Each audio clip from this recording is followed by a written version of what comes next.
한번 따라 하실까요? 가정을 향한 하나님의 축복. 가정을 향한 하나님의 축복, 이런 제목으로 말씀의 은혜를 나누기를 원합니다. 5월 달은 기독교 절기상 성령 강림 주일이 있는, 성령 강림절이 있는 달입니다. 제가 2부 예배 때는 이쪽에 있다고 그랬어요. 프랜카드를 보니까 프랜카드가 이쪽에 있더라고요. 왜 그런가 그랬더니 화면에 보니까 이쪽 저쪽이 바뀌어갖고 보니까 이쪽에 있는 거예요. 5월 성령 강림절 축하 예배 프랜카드가 아마 다음 주에는 이쪽도 붙을 것 같아요. 안산 기독교 총연합회 주최로 안산에 있는 이제 목사님들을 중심으로, 또 여러 가지 여건상 목사님들 중심으로 또 우리 성도님들 함께 참여하셔서 인천 순복음교회 원로 목사님이신 우리 최성교 목사님을 강사로 모시고 부활과 성령 강림절 축하 예배를 하나님 앞에 드립니다. 성령 강림이 왜 필요했을까? 성령의 능력이 왜 필요했을까? 우리는 생각해 보지 않을 수가 없는 거죠. 성령 강림이 필요한 것은 예수님께서 승천하시면서 이렇게 말씀하시더라고요. 오직 성령이 너에게 임하시면 너희가 무엇을 받고 권능을 받고 땅 끝까지 가서 무엇이 되라? 증인이 되라는 것입니다. 성령의 권능을 주셔서 우리에게 부활과 복음의 증인을 되게 하시려고 성령이 강림하시는 거구나. 그러면 우리에게 부활은 왜 필요합니까? 부활은 육체의 죽음 앞에서 모든 것이 끝인 인간의 삶에 새로운 생명의 출발 아니겠습니까? 부활이란 뭘까요? 죽은 생명이 다시 살아나니까 새로운 생명의 출발. 그 생명은 육체의 생명, 이례적인 생명이 아니라 영원한 생명이지 않습니까? 그리스도인에게는 그래서 믿는 자마다 멸망치 않고 영생을 얻게 하려 하심이라, 영원한 생명의 축복입니다. 그러면 그 생명은 어디서 출발합니까? 그 생명은 가정에서 출발하는 거죠. 부모는 생명을 출발하게 하는 원천이 되고, 자식은 또 생명의 열매가 되지 않겠습니까? 그 자손들은 계속해서 생명이 이어져 가니까 가정은 어떤 의미에서는 생명의 원천과 같은 것이죠. 그래서 기독교 절기상 성령 강림절이 있는 5월은 사회적으로 볼 때에 또 가정의 달로 어쩌면 이렇게 절묘하게 맞물려서 함께 있는지, 그것도 참 하나님의 은혜다. 가정은 생명의 원천과 같은데 생명을 축복하신 하나님께서 가정을 어떻게 하실까요? 당연히 축복하시는 거죠. 그래서 오늘은 성경을 함께 살펴보면서 가정을 축복하시는 하나님의 마음과 생각과 의도와 내용을 살펴보고, 주여 우리 가정에도, 나의 가정에도 하나님의 축복의 마음 선포한 대로 이루어지게 하시옵소서. 그 마음의 간절한 소원이 하나님의 닿기를 주님의 이름으로 축복합니다. 우리는 첫 번째로 믿음의 조상들의 가정을 향한 하나님의 축복의 모습을 살펴보려고 합니다. 믿음의 조상하면 아브라함, 이삭, 야곱이거든요. 믿음의 조상이라고 말하면 아브라함과 이삭과 야곱을 세 사람의 이름이 항상 함께 나옵니다. 신기한 것은 하나님이 자신을 소개할 때 뭐라고 소개하냐면, 나는 아브라함의 하나님, 이삭의 하나님, 야곱의 하나님이야, 이렇게 소개를 하십니다. 그 이야기는 뭐냐면 아브라함에게 약속하셨던, 아브라함에게 역사하셨던 그 모습, 이삭에게 역사하셨던 그 모습, 야곱에게 역사하셨던 그 모습을 알지, 그러면 내가 너희에게도 그대로 해줄게. 그게 믿음의 조상입니다. 이삭이 하나님을 만났는데, 하나님 누구세요? 나는 너희 아버지 아브라함의 하나님이다. 그럼 어떻게 생각합니까? 아, 우리 아버지의 역사하셨던 하나님이구나. 구만의 정천 멀리 있는 것이 아니라 바로 우리 아버지에게 약속하신 하나님. 야곱에게 나타나신 하나님께서 내가 누군지 아느냐? 나는 너희 조상 아브라함의 하나님이고 이삭의 하나님이고 이제 너의 하나님이 되려고 한다는 것입니다. 아, 그렇다면 하나님은 이 믿음의 조상들의 가정을 어떻게 축복하셨을까? 그 내용을 살펴보면 우리 가정에게도 이 축복을 선포하기를 원하시는구나, 받아야 되겠구나, 마음의 소원이 생기지 않겠습니까? 먼저 아브라함의 가정을 향한 축복을 살펴보면 창세기 13장 14절로 17절에 보니까 이렇게 선포합니다. 롯이 아브라함을 떠난 후에 야훼께서 아브라함에게 이르시되 너는 눈을 들어 너 있는 곳에서 북쪽과 남쪽 그리고 동쪽과 서쪽을 바라보라. 보이는 땅을 내가 너한테만 줄게. 이렇게 말합니까? 반드시 따라 나오는 게 뭐냐면 너와 내 자손에게 주리니입니다. 우린 여기서 하나님의 마음을 알게 됩니다. 본토 친척 아비 집을 떠나서 이제부터는 내가 내게 지시하는 곳으로 가라. 그리하면 내가 너에게 새로운 세대, 새로운 가정, 새로운 자손의 출발을 주신다는 것이죠. 그러니까 하나님의 축복은 아브라함 한 사람만 축복하는 것이 아니라 아브라함을 통해서 태어날 그 믿음의 가계, 믿음의 자손, 믿음의 가문을 쭉 보고 계시는 것이죠. 그래서 너를 통해서 계속 그 축복이 이어져 갈 것이다. 너와 내 자손에게. 한번 따라하실까요? 너와 내 자손에게. 하나님의 의식과 사고 속에서는요, 우리를 바라보실 때 한 사람만 바라보는 것이 아닙니다. 우리의 자손과 그 자손의 자손까지 바라보면서 너와 내 자손에게 주리니 언제까지 이릅니까? 영원히 너의 자손들이 존재하는 그 영원까지 이르리라. 그 다음 절 보면 그래서 내가 내 자손이 땅에 티끌 같게 할 것이다. 땅에 티끌을 셀 수 있나요? 셀 수 없나요? 셀 수 없어요. 무한대로 내가 너의 자손들을 땅에 티끌 같게 할 것인데 사람의 땅에 티끌을 능히 셀 수 있을지 모르겠지만 못 센다는 거죠. 그러나 내 자손도 그와 같이 못 센다는 것입니다. 그렇게 계속해서 부어주시겠다는 약속입니다. 17절에 보니까 너는 일어나 그 땅을 종과 횡으로 두루 다녀보라. 내가 그것을 너에게 주리라. 왜 줍니까? 너와 내 자손이 무엇을 받도록? 복을 받도록. 창세기 15장 4절로 7절에도 보면 야훼의 말씀이 그에게 임하여 이르시되 그 사람이 내 상속자가 아니라 네 몸에서 날 자가 내 상속자가 되리라 하시고 그를 이끌고 밖으로 나가 이르시되 이제는 아까는 땅에 티끌을 셀 수 있나 보라고 하더니 하늘을 우러러 무별을 셀 수 있나 보라. 하늘의 별을 셀 수 있나요? 셀 수 없나요? 셀 수 없어요. 어떤 사람은 제가 중학교 때인가 고등학교 때인가 우리 전도사님 한 분이 저한테 또 우리 학생들 친구들한테 이렇게 말하더라고요. 나는 하늘의 별을 셀 수 있습니다. 깜짝 놀랐습니다. 야, 전도사님은 신기한 능력이 있으신가 봐. 그랬더니 840개입니다. 840개? 이건 무슨 자다가 봉창 떠들이는 소리인가 했더니 동쪽 하늘에 빽빽하고 서쪽 하늘에 빽빽하고 눈치채셨나요? 북쪽 하늘에 빽빽하고 어쨌든 동서남북에 빽빽한 몇 개예요? 800개. 가운데는 스물스물하게 써갖고 840. 우리가 속아 넘어가지.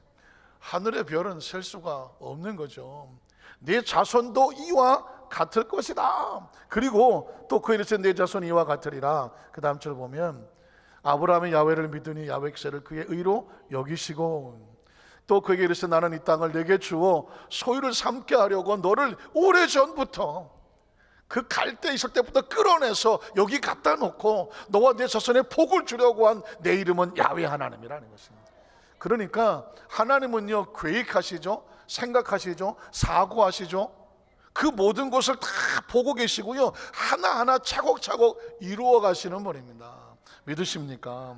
그래서 여러분, 저와 여러분의 삶의 현장 가운데 의식할 것은 뭐냐면 하나님은 우리와 우리 자손과 우리의 가정에게 깊은 계획과 뜻과 섭리를 미리 알고 계시고 이끌어 가신다는 것입니다.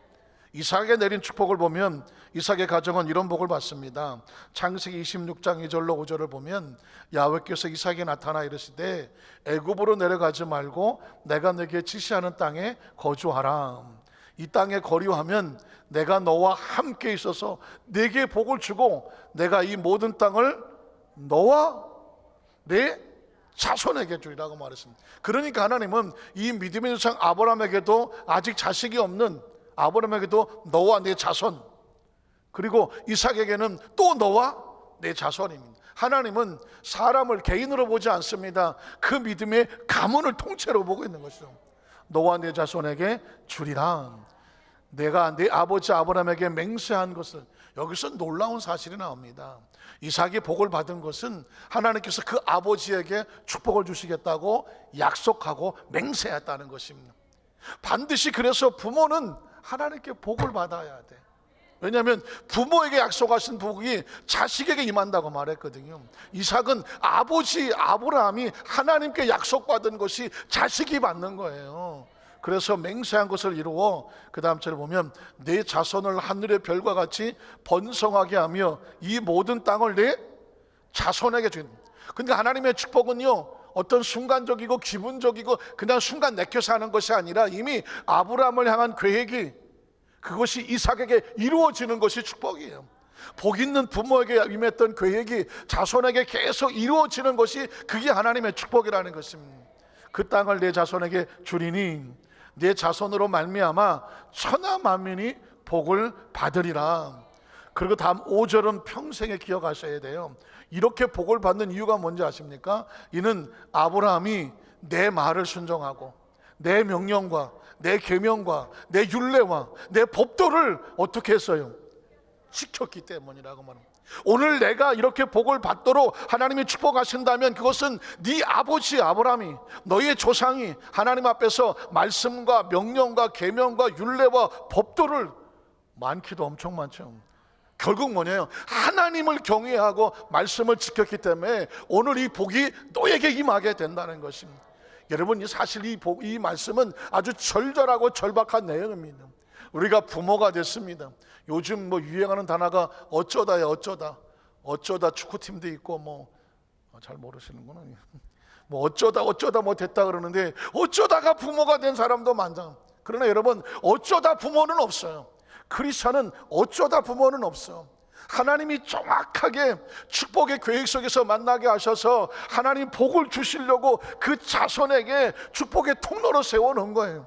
그래서 부모가 하나님을 경외하고 말씀에 순종하고 규례와 율례와 법도와 계명을 지키면 그 부모의 축복이 어디로 내려가느냐? 자식에게 내려간다는 것입니다. 그러면 뒤집어 말하면 내가 하나님 앞에서 복 있는 부모로 올바로 서지 아니하면 이 축복이 나에게 오다가 내 자식에게 끊어져 버리지 않겠습니까? 예배는 절박하고 절실한 것입니다. 여러분이 주일을 성수하며 예배에 나왔습니다. 예배는 낭만적이지 않습니다. 예배는 의식적이지 않습니다. 예배는 습관적이지 않습니다. 이 예배는 하나님과의 축복의 통로가 나와 내 자손에게 이어져 내려가도록 그 축복의 통을 부여잡는 거란 말입니다. 주일 성수라고 하는 것은 그런 의미가 있습니다. 하나님의 날에 하나님 앞에서 예배를 하면 내가 너를 복되게 하리라. 너만 복되게 하는 것이 아니라 너와 내 자손을 복되게 하리라는 것이죠. 여러분, 우리가 하나님 앞에 예물을 드리고 11조를 드리고 예물 생활을 하는 것도 성경은 철저하게 하늘문이 열리는 사건이라고 말합니다. 기억하시지 않습니까? 물질의 문제가 아닙니다. 하늘의 문의 문제입니다. 만군의 야훼가 이르노라. 말라기 3장 10절에 보면 네가 왜 나의 것과 나의 드릴 예물을 도적질하고 감추느냐? 우리가 언제 그렇게 했습니까? 하나님께 드려야 될, 마땅히 드려야 될 감사의 예물과 11조라고 말했습니다. 그러면 그것이 하나님의 전에 있게 하면 내가 하늘을 열고라는 표현을 쓰게 됩니다. 하늘을 열고 너의 창고에 쌓을 곳이 없도록 붙이 아니하나 보라. 네가 이와 같이 하냐면 네가 소산을 심었을 때에 황충이 오는 것을 금하고 메뚜기가 오는 것을 금하고 이른 비와 늦은 비를 때를 따라 내가 내려줄 것이니 너희 땅이 아름다워짐으로 복되게 하리라.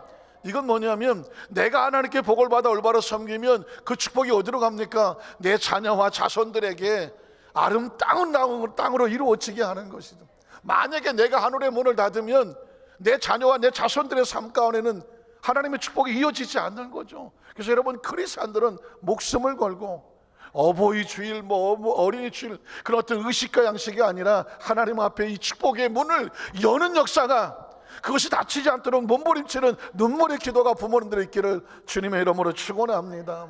왜냐하면 하나님께서는 아브라함에게 그 약속을 하실 때 너와 내 자손이라고 말했고, 그 아브라함의 축복이 이삭에게 내려왔을 때 네 아버지 이삭이 내 앞에서 규례와 율례를 지켰기 때문에, 그래서 내가 너에게 이 복을 주는 거라고 말했습니다. 저는 요즘은 100일 예배가 별로 없죠. 돌 예배도 별로 없잖아요. 100일 예배, 돌 예배가 한창일 때는 자녀를 보면 정말 어떻게 축복을 해줄까, 무엇이 최상의 축복일까, 건강해라, 무슨 위대한 인물 되라, 무슨 돈 잘 벌어라, 이게 중요한 게 아닌 것입니다. 하나님, 이 생명의 최고의 축복은 뭐냐? 이 부모들이, 이 아이의 부모님들이 복 있는 엄마 아빠가 되게 하여 주시옵소서. 지금 당장, 아니 평생에 필요한 것은 뭐냐면 복 있는 엄마 아빠가 돼야 돼. 그래야 그 자녀에게 하나님의 축복이 이어져 내려가거든요.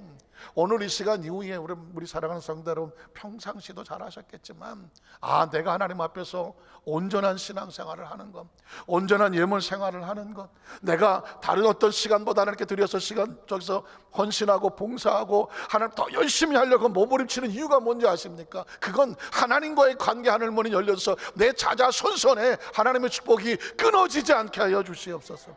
그건 하나님께서 믿음의 조상들을 통하여 알려주는 것입니다. 야곱에게 내렸던 가정의 축복은 이 창세기 28장 12절로 14절입니다.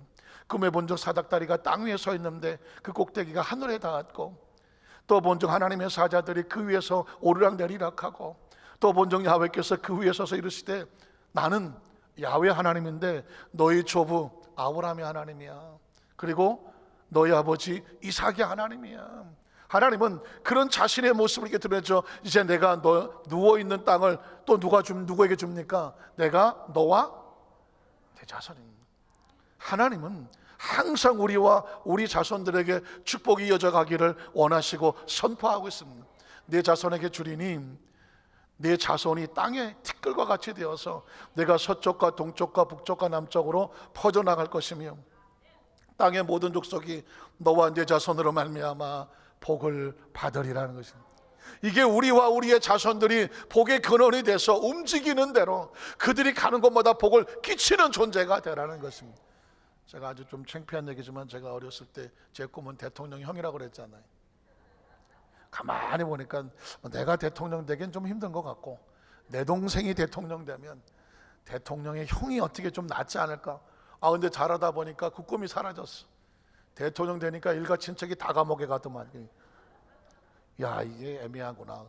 그러다 성경을 발견하다 보니까 성경의 축복은 누구 옆에서 부스러기를 먹는 존재가 아니라 네가 축복의 근원이 되라는 것입니다. 네가 들어와도 나가도 복을 받으며 너와 내 자손이 천하 만민이 내 자손을 통해서 복을 받으리라는 것입니다. 이게 하나님께서 우리를 향하신 하나님의 마음입니다. 저는 여의도 수무리 안산교회 성도들이 세상 어디를 갖다 놓아도 우리 성도들로 인하여, 그 자녀들로 인하여 만나는 사람이 복을 받기를 주님의 이름으로 축원합니다. 이젠 고만 기웃거리고 남의 부스러기 먹고 누굴 덕보려고 했던 우리의 생각 자체가 끊어져야 되고, 하나님 가정에서도 우리 성도들 복을 받아서 형제 자매들을 돌봐주게 하시고, 부모가 복을 받아서 자녀들을 형통케 하게 하여 주시고, 여러분의 공동체 어디가 있든 어느 직장이든 어느 회사든 어디에 있든지 그 사람으로 인하여, 하나님의 사람으로 인하여 복을 받게 하는 그런 역사가 있게 하여 주시옵소서. 이게 우리가 받아야 될 축복의 모습입니다. 왜냐하면 시편 1편 1절로 3절에 보면 복 있는 사람은 그런 사람이기 때문입니다. 복 있는 사람은 악인들의 꾀를 따르지 않아. 왜? 하늘이 닫힐까 봐. 악인을 따르면 하늘이 닫히고 복이 사라지잖아요. 그 악인들의 꾀를 따르지 아니하며 죄인들의 길에 서지 아니하. 왜? 복이 더 나가니까. 복을 지키려고 죄인들과 함께 하지 아니하며 오만한 자들의 자리에 앉지 않아. 왜? 하늘의 문이 닫히니까. 여러분, 지혜로운 사람은, 복 있는 사람은 자신에게 주어진 축복을 지켜낼 줄 아는 사람입니다. 앉지 아니하고, 그 다음 절에 보면 오직 야훼 율법을 즐거워하여 그의 율법을 주야로 묵상하는. 성경의 복을 받는 길은요 아주 단순합니다. 하나입니다. 하나. 성경은 66권이나 있지만 제가 성경을 뒤져보니까 축복의 비결은 딱 하나예요. 어디를 펴보십시오. 앞으로도 나오겠지만 어디를 펴보십시오. 딱 하나, 하나님의 말씀을 즐거워하여 주야로 묵상하는 건데, 표현만 달라. 하나님을 경외하고 말씀을 지키는 자예요. 아브라함이 내 약속, 내 말, 내 계명, 율례, 법도 내 말을 어떻게 했다? 순종하고 지켰다.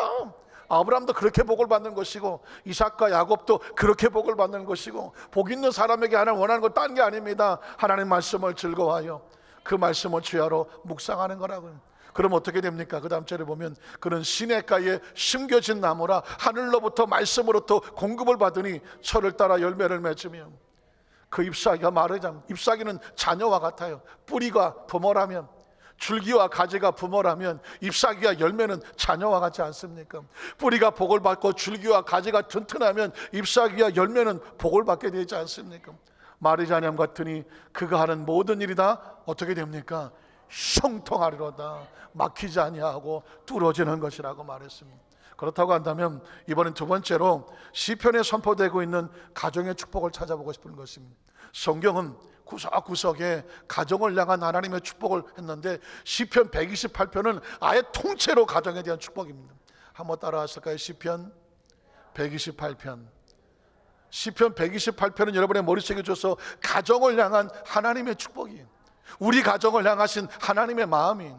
성경을 찾아보겠습니다. 시편 128편 1절에 보니까 하나님을 경외하며 그의 길을 걷는 자마다 뭐가 있습니까? 제가 그랬습니다. 성경 속에 복을 받는 길은 딱 하나다. 아주 단순하다. 하나님의 말씀을 삼가 듣고 지켜 행하거나 하나님을 경외하고 말씀을 따르거나. 지금 여기에도 말하지 않습니까? 하나님을 경외하며 그의 길을 걷는 자마다 누구든지 조건 없이 이유 없이 그 길을 걸으면 뭐가 있도다? 복이 있도다. 그런데 시편 128편은 복 중에 가정의 복을 선포하고 있습니다. 2절에 보면 내가 내 손이 수고한 대로 먹을 것이라. 아멘이십니까? 저는 이 구절을 읽으면서 눈물이 났습니다. 여러분, 이 말씀은 진짜 처절하고 절박하며 반드시 붙잡아야 될 말씀입니다. 내가 내 손이 수고한 대로 먹을 것이라. 이 말씀은 창세기 3장에 아담과 하와에게 임했던 저주가 풀어지는 말씀이거든. 아담과 하와가 선악과를 따먹고 에덴에 쫓겨났을 때 하나님께서 아담에게 이렇게 말합니다. 땅이 너로 인하여 저주를 받아서 네가 아무리 애쓰고 밭을 갈고 농사를 지어도 땅이 열매를 맺지 못할 거라고 말했습니다. 백을 심었으나 열도 못 얻어 이대로 나가면 망하는 것입니다. 저주란 그런 것입니다. 아무리 땀 흘려 노력을 했는데 소득이 없는 것입니다. 여러분, 우리가 학교 다닐 때 경제 원칙이 뭡니까? 최소의 노력으로 최대 이윤을 얻는 것을 경제 원칙이라고 말합니다. 누가 장사를 잘합니까? 누가 사업을 잘합니까? 어떤 아이디어와 아이템을 가지고 최소의 경비를 들여서 최대의 수확과 이윤을 남기는 것을 경제적이라고 말하는 것입니다. 그런데 경제가 안 된다는 얘기, 경제가 망한다는 얘기는 뭘까요? 100을 투자했는데 10은커녕 5도 못 얻는 거예요. 이대로 나가면 문 닫는 건 시간 문제 아니겠습니까? 그런데 오늘 시편 128편에 하나님을 경외하고 그 도를 행하면 네가 손이 수고한 것 얻게 만들어준다. 수확이 된다. 소득이 된다. 이윤이 된다. 흑자가 되도록 만들어주게 됩니다. 이건 철저하게 경제적인 원칙입니다. 오늘 사랑하는 우리 여의도 수만산교회 성도들의 가정의 가장들, 경제적인 책임을 지고 있고 사업과 직장에 그 삶의 영역 속에서 소득이 있어야 되는 우리 성도들에게 이 말씀이 이루어지기를 주님의 이름으로 축원합니다. 왜냐하면 땅이 저주를 받아서 열매가 없다면 이제 축복을 받으면 열매가 회복이 되잖아요. 축복을 하는 것입니다. 축복이 임할지어다. 그리고 네가 복되고 뭐하리로다? 형통하리로다. 형통이란 길은 경제적인 것도 마찬가지입니다. 왜 경제가 안 돌아갑니까? 막히니까 안 돌아가는 거예요. 왜 경제가 잘 돌아갑니까? 뭐하니까? 형통하니까. 사실 이 형통이라는 단어 나올 때마다 또 고민합니다. 이름을 또 바꿀까? 김형통 목사님. 제가 그랬더니 어떤 분이 저한테 나중에 그러더라고. 김통통 목사님. 그래서 왜 통통? 지난번에 형통통 말고 형통 그랬더니 그분은 통통을 알아들었다. 그래서 내가 이름을 못 바꾸고 다시 김유민으로 돌아왔지만 성경 속에 가장 뜨거운 단어는 뭐냐? 형통이에요. 열어주셔야 돼. 인생을 살다 보면 어떻습니까? 내가 열어서 열리는 것도 있지만 하나님이 열어주셔야 돼. 그걸 뭐라고 말하냐면 형통이라. 내가 복되고 형통하리로다. 가정의 아내에게 주신 축복은 3절에 있습니다. 내 집 안방에 있는 내 아내는 결실한 포도나무 같으며. 눈물 나는 나라입니다. 여러분, 포도나무는 얼마나 낭만적이고 목가적입니까? 포도밭에 가면 향기 나지 않겠습니까? 그런데 포도밭에 갔더니 열매가 없습니다. 다 비쩍 말라갖고 그러고 썩어서 문드러져서 폐허가 되어 있습니다. 그 포도밭에 가서 누가 생명을 보겠습니까? 여러분, 만일 하나 가정의 아내가 정말 행복하고 사랑과 만족과 기쁨이 있어야 될 아내가 그 가정에 쭉 시무룩하게 처져서 말라서 힘들고 어렵고 절망하고 슬피 울고 있다면 그 가정이 어떻게 되겠습니까? 조심스럽지만 인생을 조금 살아보고 성경의 말씀에 근거하러 보니까 하나님은 가정의 아내들이 행복하기를 원하셔. 근데 여자분들 마음에는 하는 거예요. 아내는 행복해야 돼. 그리고 그 아내가 기뻐해야 돼. 그 아내가 막 생기가 돌아야 돼. 그 아내가요 만족함이 있어서 그 안에서 막 기쁨이 나와서 나누어 줄도록 차고 넘쳐야 돼요. 그러면 아내가 행복하면 누가 행복하겠습니까? 남편이 행복합니다. 어머니가 행복하면 누가 행복하겠습니까? 자식이 행복합니다. 만약에 아내가 그 집안의 아내가 힘이 없고 기쁨이 없고 생기가 없고 있으면 온 집안이 어둡습니다. 그 집안의 어머니가 고개를 숙이고 슬퍼하고 있으면 온 자식들의 마음이 편하지가 않습니다. 제가 그 전에 가정사역에 대한 상론 가정을 공부를 하면서 어느 가정에 있었던 이야기를 들으면서 참 마음이 아팠습니다. 어느 젊은 부부가 있었는데 이 부부가 남편이 출근을 해야 되는데 아침에 대판 싸웠어요.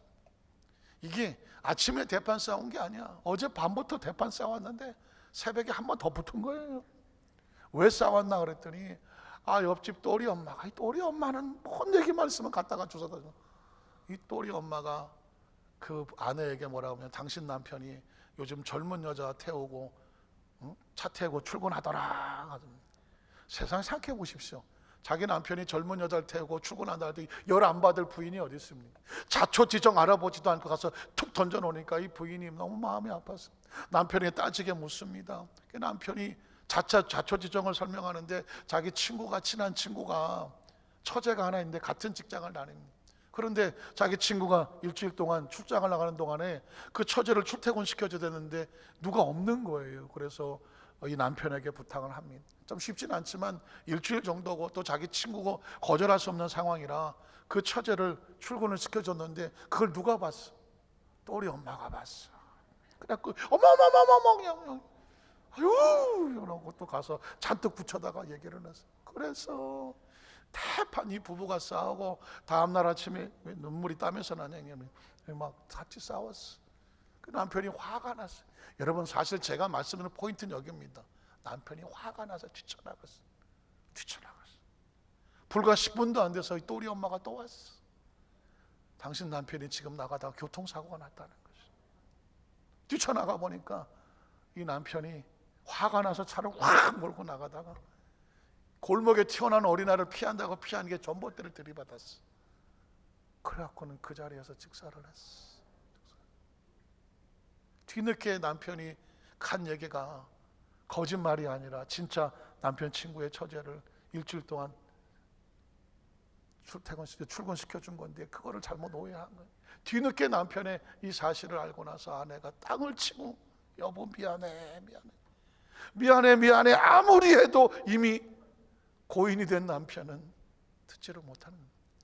그때 제가 이 사역의 포인트는 뭐냐면 사실은 자초적 내용도 알지 못하면서 부부간에 오해하고 싸운다는 것이 얼마나 무서운 결과를 가져올 수 있는지, 그리고 어떤 것은 지금 내가 미안하다고 말하고 싶어도 사과하고 싶어도 상대가 떠나버리면 사과할 수도 없다는 거예요. 근데 저는 이 이야기 속에서 부부는 싸우면 안 되는 거예요. 서로 상처 주면 안 되는 거예요. 아내든 남편이든 절대로 상처를 주면 안 돼요. 제가 가만히 생각을 해보니까 요만큼 나이를 먹어보니까 아내라고 하는 이름은 절대 상처받으면 안 되는 이름이. 나만 아느냐? 별로 반응이 없고. 뭐 이건 진짜 뭐 되지도 않은 얘기지만 정말 다시 태어나서 정말 가정을 이루어서 아내라고 하는 존재를 하게 되면 절대 상처 주지 않으려고 작정하려고 해요. 이유가 뭐냐면 아내라고 하는 이름은 상처를 주면 안 되는 이름이에요. 상처는, 아내는 남편을 돌보고 아내는 자식의 어머니가 돼서 사실은 사랑과 만족과 기쁨으로 그 가정을 잘 돌보려고 애쓰는 보석 같은 존재예요. 그런데 이 남자들이, 남편들이 아내를 결혼만 하고 나면 무슨 군대 쫄병인 줄 알고 이게 상대를 잘못해. 그걸 못 배웠어. 내가 그랬어. 나는 우리 집사람을 방위병인 줄 알았어. 초창기 방이라고 불렀어. 조금 덤비길래 일병으로 진급시켜주고 나중에 병장으로 모셨는데 요즘은 장군으로 모시고 나니 근데 내가 몰랐어. 누군가 그런 얘기를 안 해줬어.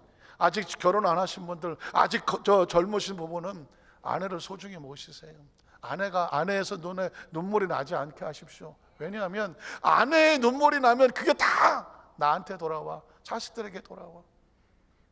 철들었어 나는. 왜냐하면 성경에 말하잖아요.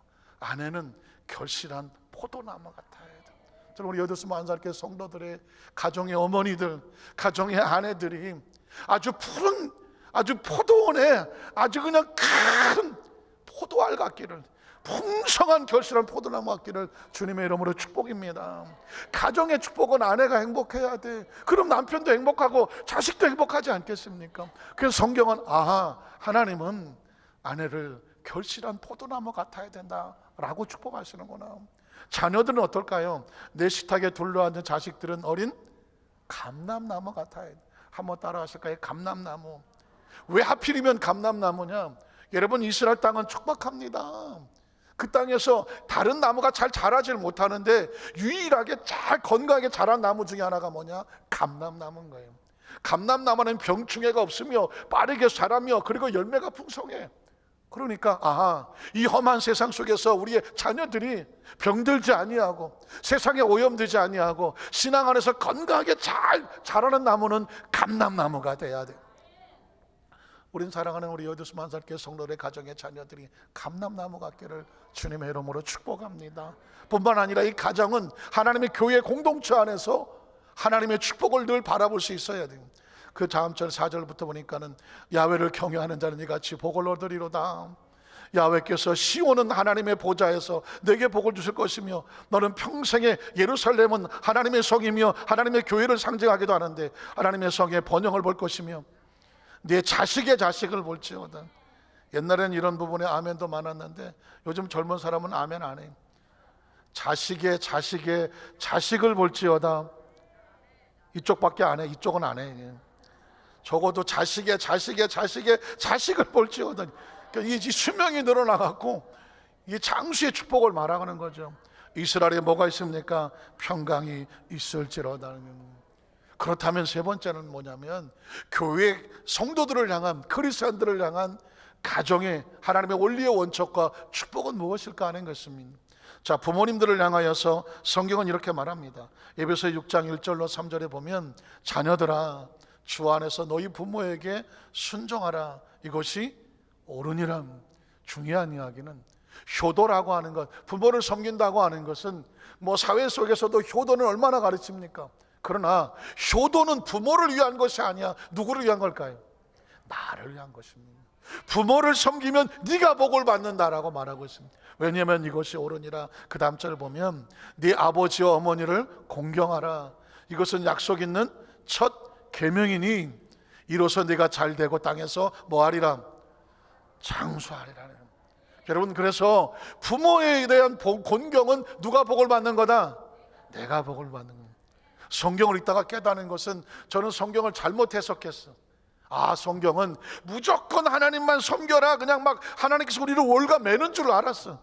근데 내용을 가만히 묵상하다 보니까 이게 성경은 하나님을 섬기고 말씀을 순종하면 하나님만 집중하는 것이 아니라 누가 복을 받을까요? 내가 복을 받게 한 거예요.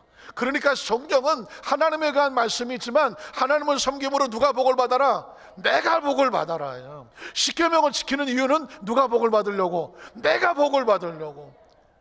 여러분, 효도는 부모님 잘 되라고 하는 게 아니야. 부모를 섬기면 누가 복을 받습니까? 네가 땅에서 잘 되고 장수하리라고 말하는 거예요. 그러니까 하나님은 이 말씀을 듣고 말씀을 받는 우리가 잘 되기를 원하는 것입니다. 그 다음 절 보면 뭐라고 말합니까?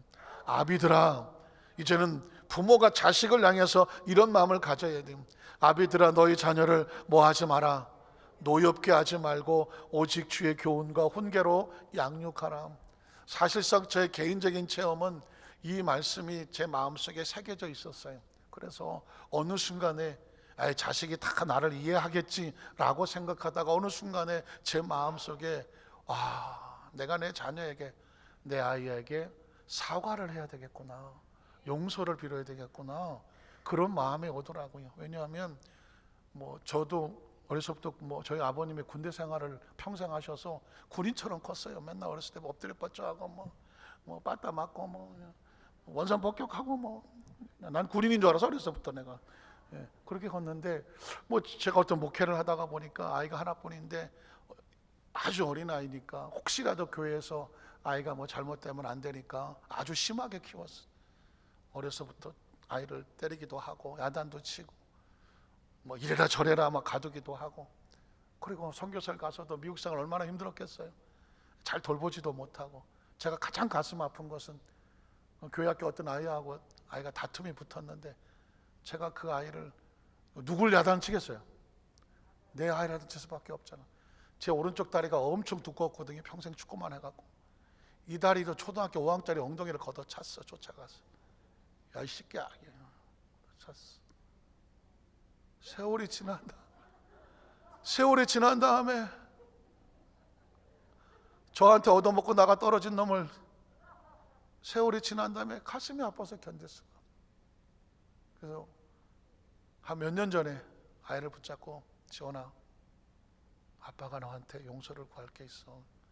어렸을 때 내가 너를 아빠가 목회한다고 잘 돌봐주지 못한 거, 같이 있어주지 못한 거, 그리고 혹시라도 네가 잘못될까 봐 이렇게 저렇게 야단치고 윽박질렀던 것, 때로는 너한테 손찌검을 했던 것, 그리고 내가 특히 미국에서 내가 너한테 발로 걷어찬 거 생각하니까 내가 마음이 아프다. 아빠가 너한테 용서를 구한다고 그랬어요.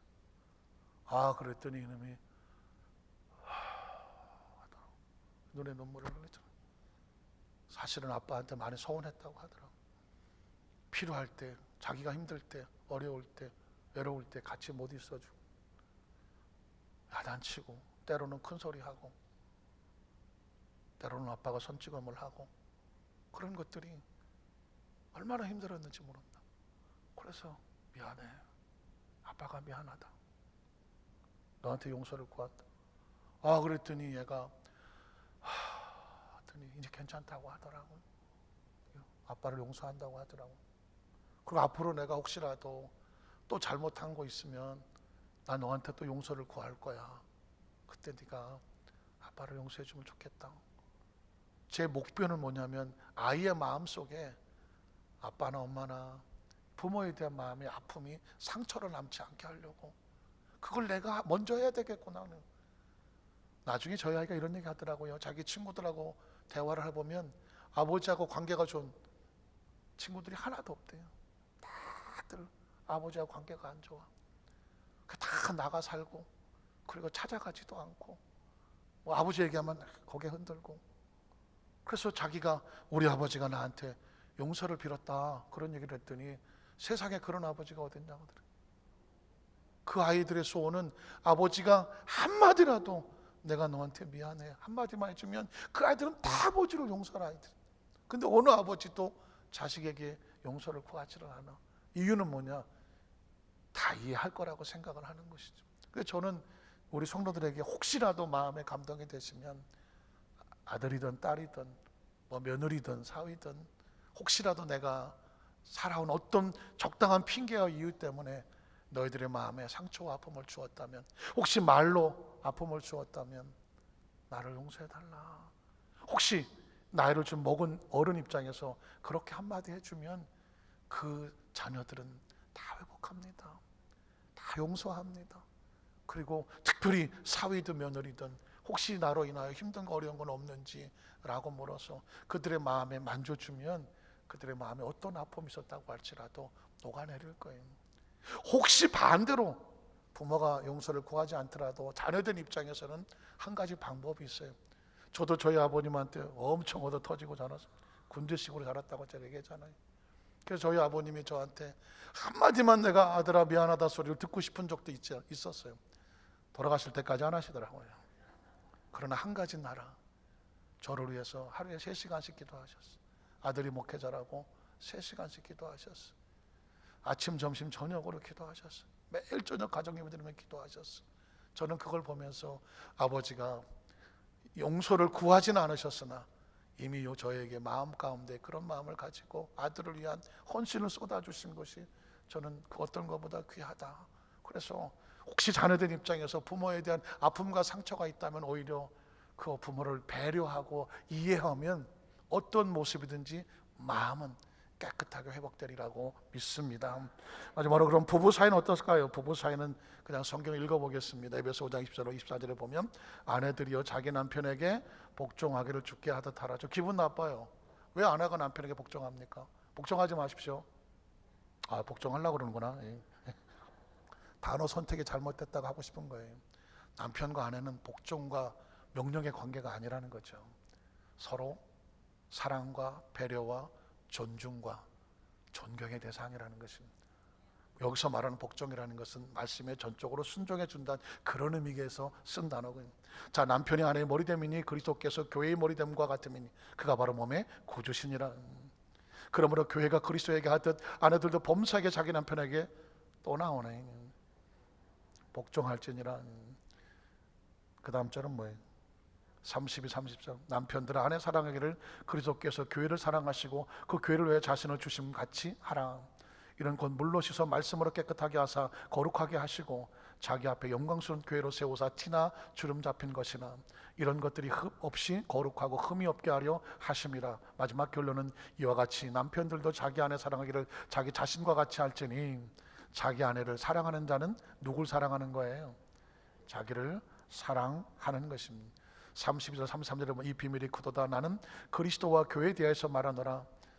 그러나 너희도 각각 자기 아내 사랑하기를 자신과 같이 하고 아내도 자기 남편을 존경하라. 사랑과 존경과 그리고 배려와 그리고 서로에 대한 마음을 나누는 것이 진짜 부부 사이죠.